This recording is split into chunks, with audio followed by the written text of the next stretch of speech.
Huda ngerasa ada yang pegang kaki kanannya dari dalam pasir. Langsung si Huda mengangkat kakinya dari dalam pasir.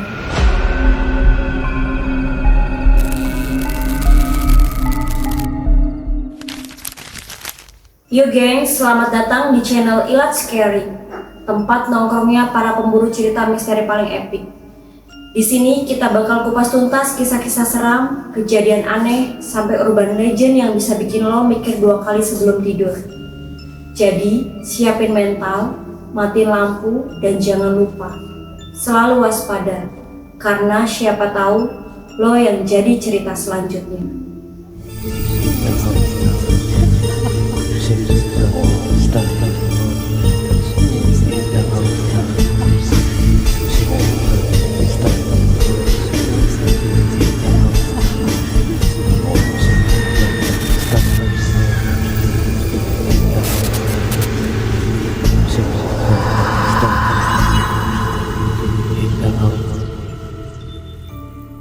Bersama saya, Ndoro Meli.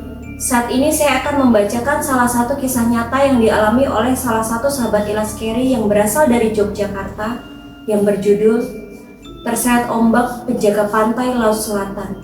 Simak ceritanya, Wan.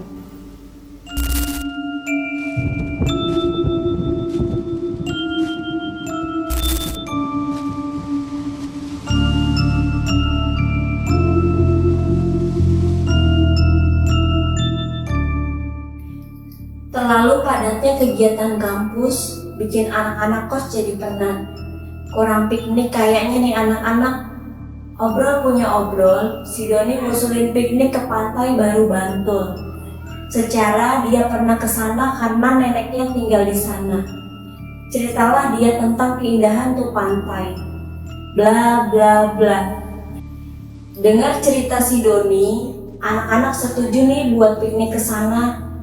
Perencanaan demi perencanaan disusun, cuma tetap untuk waktu pelaksanaan cuma Aneh sama Fala yang jadi penentu kapan berangkatnya. Hahaha, seperti biasa nih, setelah obrol perencanaan panjang sama anak-anak, Aneh ngadain rapat tertutup berdua dengan Fala. Cek, enaknya berangkat kapan ya? Bebas cek, atur aja, kan acaranya ada ngecampnya gitu. Jadi pas malam kita bisa tuh cari-cari. Belum selesai ngomong langsung dipotong. Haha, paham cek, sok kapan enaknya nih? Lihat kalender.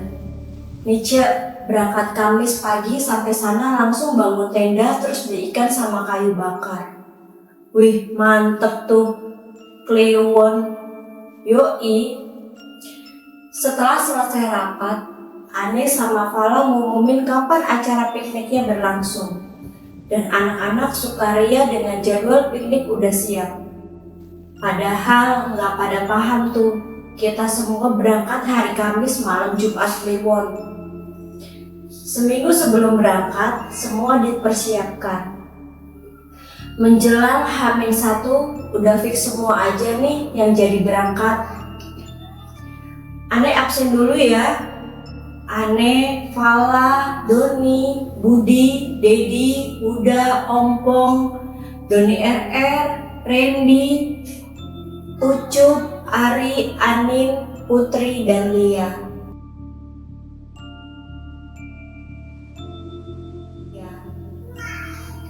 Nama-nama fix dan berangkat ke Pantai Baru. Habis pagi sesuai rencana, kami meluncur ke Pantai Baru. Sampai di sana sekitar ba'da zuhur, melepas lelah sebentar, langsung bagi tugas.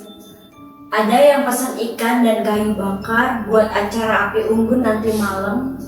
Ada yang bangun tenda, ada juga tuh yang malas-malasan sambil main gitar.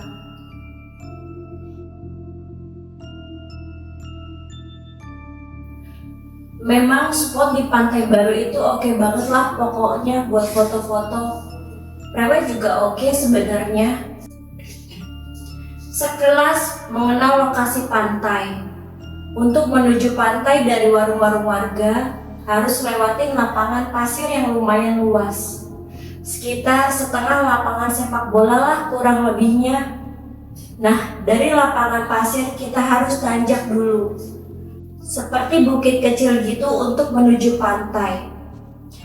Abis naik ke bukit, melewati dulu rimbunan pohon-pohon tertata rapi di pinggir pantai.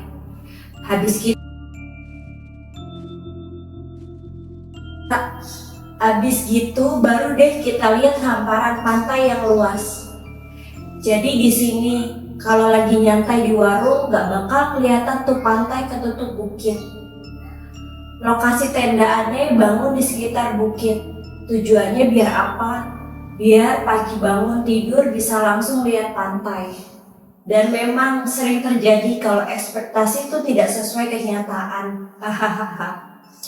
Persiapan udah beres, bahan-bahan udah dibeli semua, tinggal nunggu nanti malam. Pada Isya kita kumpul nyiapin api unggun dan bara buat bakar ikan. Sambil nikmati api unggun di malam yang cerah, nikmati pula bintang-bintang yang kelip-kelip di langit. Sambil nyantap ikan bakar.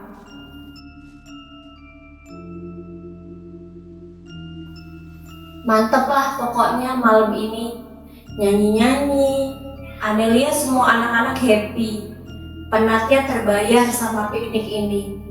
Sekitar jam 11 malam, ketika api unggun memudar, Ane, Fala, Doni, Budi, Dedi, dan Anin merapat ke warung. Kita ngopi-ngopi sambil cerita-cerita bisnis. Maklum ini namanya tim mistis. Kalau lagi ngobrol soal gituan bisa sampai pagi.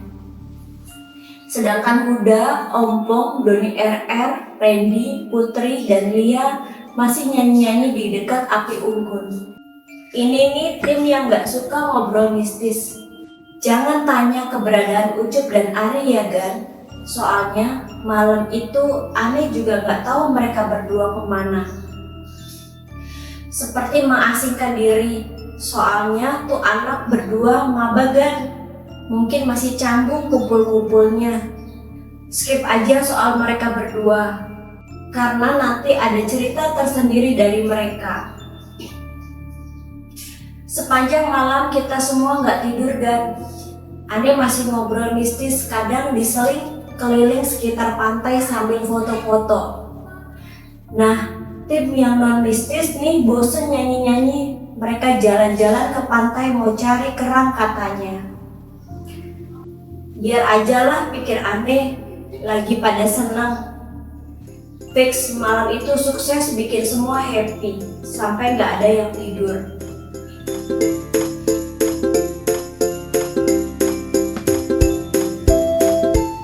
Mentari pun mulai bersinar. Karena nemu bola plastik di warung, akhirnya anak-anak main voli di lapangan. Hampir semua ikut main voli, ala-ala olahraga, padahal semalam begadang.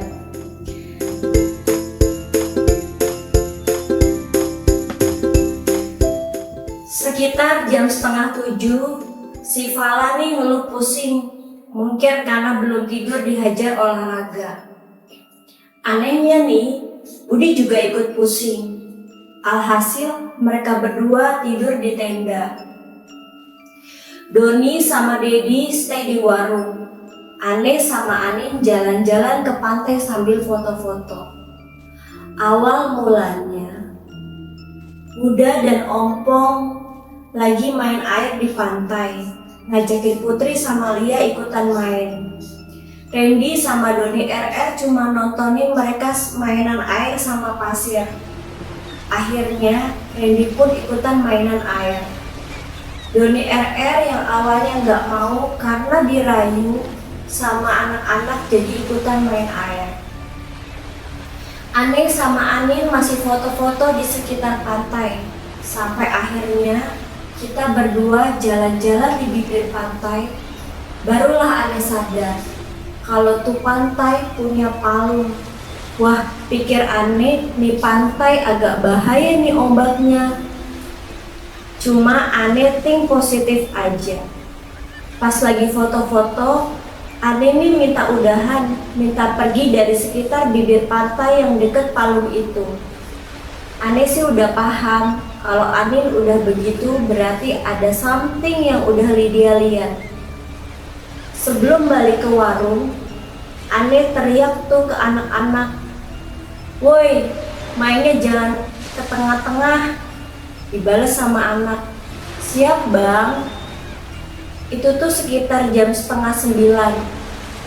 Sampai di warung, Anin ngopi dan Anin pesen kopi kari ayam.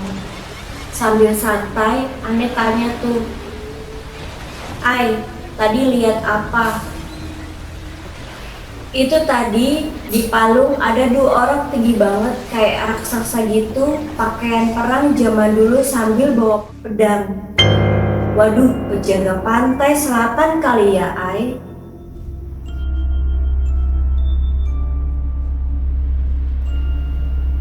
"Kayaknya sih gitu, Ai." Doni sama Dedi yang tadinya cuma nyimak akhirnya ikut ngobrol juga. "Iya mas, yang dilihat Mbak Anin itu penjaga gerbang kerajaan.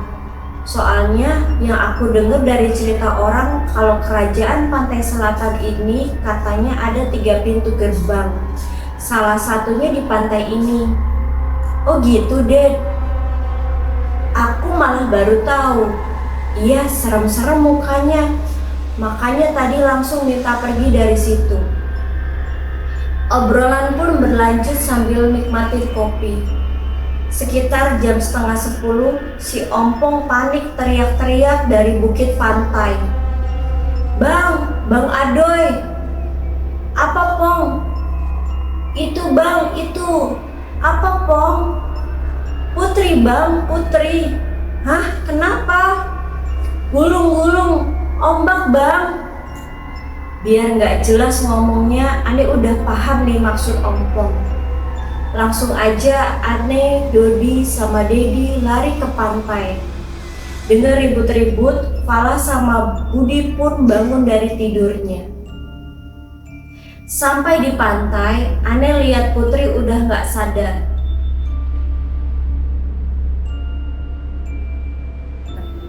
Badannya penuh pasir. Memang sih, Putri ini anaknya gemuk. Tapi pas ngegotok Putri dari pantai ke warung benar-benar penuh perjuangan. 6 orang laki-laki masih kerasa berat aja gotong Putri itu. Sampai di warung, Doni langsung menghubungi budenya. Di warung kondisi Putri udah mulai sadar, tapi pandangannya kosong. Anak-anak mulai manggil namanya. Put, gak apa-apa kan?" Tapi no respon dari Putrinya. Tiba-tiba aja nangis minta pulang. Ane tanya tuh Putri, tapi firasat Ane udah gak enak. "Iya Put, iya pulang." Mau pulang. "Iya Put, mau pulang kemana sih Putrinya?" Mau pulang. Secara logika, kalau ditanya mau pulang kemana pasti jawabnya mau pulang ke kosan atau pulang ke Jogja. Nah ini cuma bilangnya mau pulang, terus nangis lagi. Nunggu Doni belum datang-datang dan tiba-tiba si Putri bangun terus lari ke arah pantai.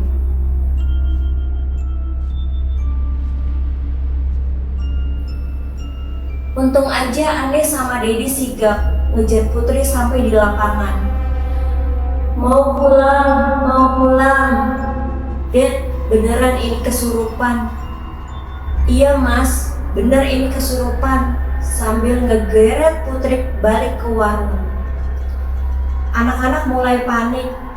Untungnya Dodi sama budenya datang ditemenin kuncen setempat.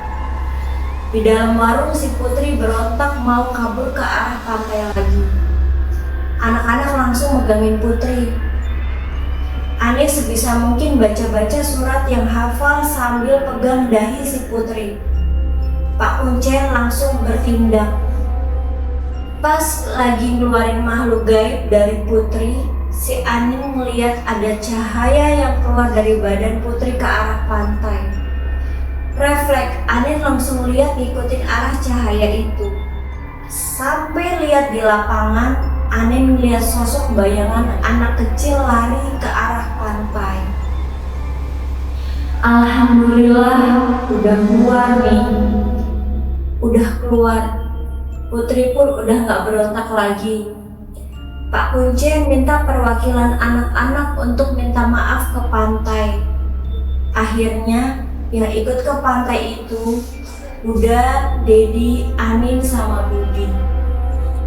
Putri langsung disuruh mandi bebersih ditemenin Lia dan budenya Doni. Rencana piknik selama 2 hari kandas pada hari itu juga. Selesai minta maaf, Putri langsung dibawa pulang ke Jogja ditemenin Dedi dan Bude. Anak-anak masih di pantai buat beberes. Kronologis dan fenomena alam yang terjadi, awalnya pas Anin sama Anin balik ke warung, anak-anak main di pantai. "Dak, nih air gimana sih? Aku maju, airnya ngejauh. Aku mundur, airnya ngedeket. Iya nih, airnya ngajakin bercanda. Mana gak ada ombaknya, gak seru." Obrolan itu pemicu utama kejadian. Selang gak beberapa lama, tiba-tiba ada ombak besar datang ke arah ompong yang lagi asik main di pantai. Udah berusaha menghindar, tapi ompong tetap gak kuat ngelawan arusnya. Akhirnya, ompong pun keseret ombak. Karena tahu ompong keseret ombak, Lia berusaha bantu narik ompong. Tapi Lia pun ikut keseret ombak. Huda pun ikut bantu narik. Ompong sama Lia selamat ke pinggir, tapi Huda sekarang yang ketarik ombak. Dan Putri berusaha lari buat bantu narik Huda. Tapi Putri pun malah ikut ketarik ombak. Sampai mereka berdua gak kelihatan lagi. Ompong sama Lia tarik-tarikan manggil nama mereka. Randy dan Doni RR kebetulan udahan duluan, akhirnya lari balik lagi ke pantai, tapi mereka gak sempat buat nyelamatin Huda dan Putri. Layaknya penjaga pantai, Randy dan Doni RR langsung lari ke arah Huda dan Putri keseret ombak. Sadar bahwa 2 temannya ini hilang ditelan ombak, Doni RR refleks teriak-teriak sambil lari. Allahu Akbar, Allahu Akbar. Mereka berempat udah hopeless. Dia cuma bisa nangis. Di saat mereka kebingungan, tiba-tiba Huda muncul dari ombak besar yang datang ke arah mereka berempat. Mereka pun langsung lari ke arah Huda yang tadi udah istighfar gak berhenti-berhenti. "Dak, gak apa-apa tah. Gak apa-apa Don, gak apa-apa. Putri kemana Putri?" Sambil lihat ke arah mereka. "Belum kelihatan Dak." Huda pun ikut putus asa ketika mengetahui Putri nggak ada. Sambil ngelihat ombak besar di lautan, dia berucap di dalam hati, "Ya Allah, jika memang teman hamba nggak kembali, hamba ikhlas ya Allah. Pertolongan yang maha kuasa begitu besar." Persis setelah Huda bergumam di dalam hatinya, Huda ngerasa ada yang pegang kaki kanannya dari dalam pasir. Langsung si Huda mengangkat kakinya dari dalam pasir. Dan ternyata ada tangan yang lagi ngegenggam kaki Huda. Seketika pun langsung tangan itu ditarik Huda. Putri pun muncul dari dalam pasir. Huda teriak-teriak ke anak-anak yang ada di pantai. "Putri ketemu! Putri ketemu!" Ompong pun langsung inisiatif lari ke arah warung. Dan terjadilah dialog seperti yang dijelaskan di awal tadi. Ketika Ompong teriak-teriak dari bukit, saat Ane interogasi Huda, dia bercerita. Saat-saat dia lagi ketarik ombak, saat itu badan Huda kerasa lemas, seperti gak ada tenaga buat ngelawan ombak. Sampai dia tenggelam, tapi yang bikin aneh adalah penuturan dia saat di dalam air. Huda ngerasa saat di dalam air itu dia gak ngerasa badan basah. Dia ngerasa seperti ada di dalam gelembung air dan cahaya putih yang menyilaukan. Dia hanya diam kagum dengan cahaya putih itu sampai dia mendengar suara Doni RR teriak, "Allahu Akbar, Allahu Akbar." Dan Huda pun tersadar dari kagumnya dan beristighfar. Tiba-tiba semuanya jadi gelap, dan ketika buka mata, dia udah ada di bibir pantai. Fenomena alam yang terjadi saat itu adalah di mana ketika pagi itu Aneh sama Anin foto-foto. Suasana ombak di pantai itu bisa dibilang tenang seperti nggak ada ombak sama sekali. Dan ketika kejadian itu terjadi, subhanallah, percaya atau enggak, dari warung tempat kita kumpul itu ombaknya terlihat sangat jelas. Padahal bukitnya tuh tinggi sekitar 3 meteran. Otomatis dong tuh ombak jauh lebih tinggi dari 3 meter. Warga sekitar pun kaget. Mereka yang tadinya beraktivitas di pinggir pantai semuanya lari menghindar dari pantai. Sampai ada nelayan yang heran bilang, "Kok tiba-tiba ombaknya jadi gede gini ya? Padahal udah 2 minggu ombak di pantai ini tuh tenang. Rasanya kayak laut lagi ngamuk." Baru setelah prosesi minta maaf itu, ombak di pantai mulai tenang. Normal lagi seperti pagi Aneh foto-foto di pantai.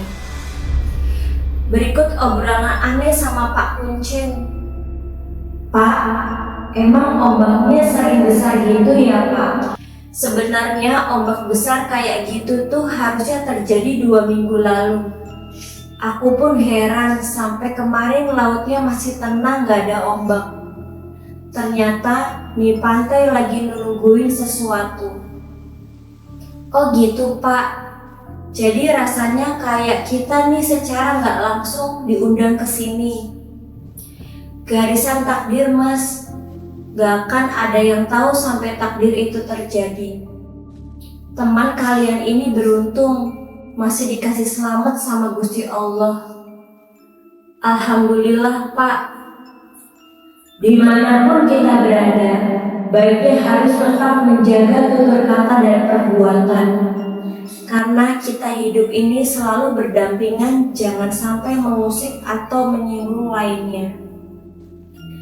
Diceramain Kuncen nih, cuma bisa iya-iya aja. Mas, pakaian mbaknya dibawa pulang ke Jogja atau ditinggal ya?" "Kayaknya sih ditinggal Pak." "Syukur deh kalau gitu. Emang kenapa Pak kalau dibawa?" "Bahaya Mas, kan di pakaiannya tadi banyak pasir pantainya. Ibarat alat elektronik, pasir itu bisa jadi alat pelacak untuk nuntun makhluk halus ngikutin ke Jogja. Waduh, ngeri juga. Makanya tadi juga aku nyuruh bebersih harus benar-benar jangan sampai ada pasir yang tertinggal di badan mbaknya." Obrolan berlanjut sampai menjelang Jumatan. Setelah Jumatan, kami semua pamit pulang ke Jogja. Terlepas nyata ataupun tidak, kita harus menghormati apapun yang Tuhan ciptakan, baik alam manusia atau makhluk lainnya yang tak kasat mata. Ini soal adab yang harus kita jaga.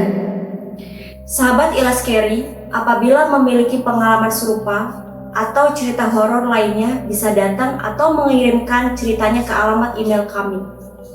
Jangan sampai cerita ini kalian alami atau kalian yang akan jadi cerita selanjutnya.